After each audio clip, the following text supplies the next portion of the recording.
बहुत समय पहले की बात है। एक घना हरा भरा जंगल था।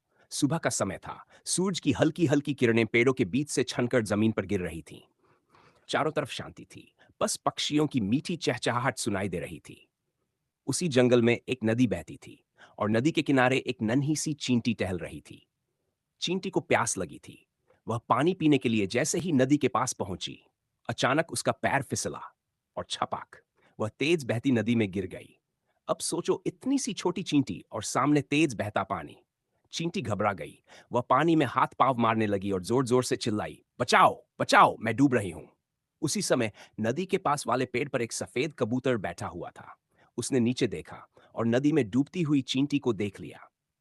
कबूतर ने सोचा, अगर मैंने अभी मदद नहीं की तो ये नन्ही चींटी डूब जाएगी। उसने बिना समय गंवाए पेड़ से एक बड़ा पत्ता तोड़ा और उसे नदी में गिरा दिया। चींटी ने जैसे तैसे उस पत्ते को पकड़ लिया। धीरे धीरे पत्ता किनारे की ओर आया और चींटी सुरक्षित जमीन पर पहुंच गई। चींटी ने राहत की सांस ली और ऊपर देखकर बोली, धन्यवाद दोस्त, आपने मेरी जान बचा ली। मैं ये एहसान कभी नहीं भूलूंगी। कबूतर मुस्कुराया और बोला, मुसीबत में मदद करना ही सच्ची दोस्ती होती है। अब बच्चों, कहानी यहां खत्म नहीं होती। कुछ दिन बाद वही कबूतर पेड़ की ऊंची डाल पर बैठा आराम कर रहा था। तभी जंगल में एक शिकारी आ गया। उसके हाथ में धनुष और तीर था। शिकारी ने कबूतर को देखा और धीरे धीरे उस पर निशाना साध लिया। नीचे जमीन पर वही नन्ही चींटी घूम रही थी। उसकी नजर शिकारी पर पड़ी और फिर कबूतर पर। चींटी सब समझ गई। उसने मन ही मन कहा, आज मेरी बारी है। जिसने मेरी जान बचाई थी, आज मैं उसकी जान बचाऊंगी। चींटी तेजी से शिकारी की ओर बढ़ी। वह उसके पैरों तक पहुंची और चुपचाप उसके पैर पर चढ़ गई।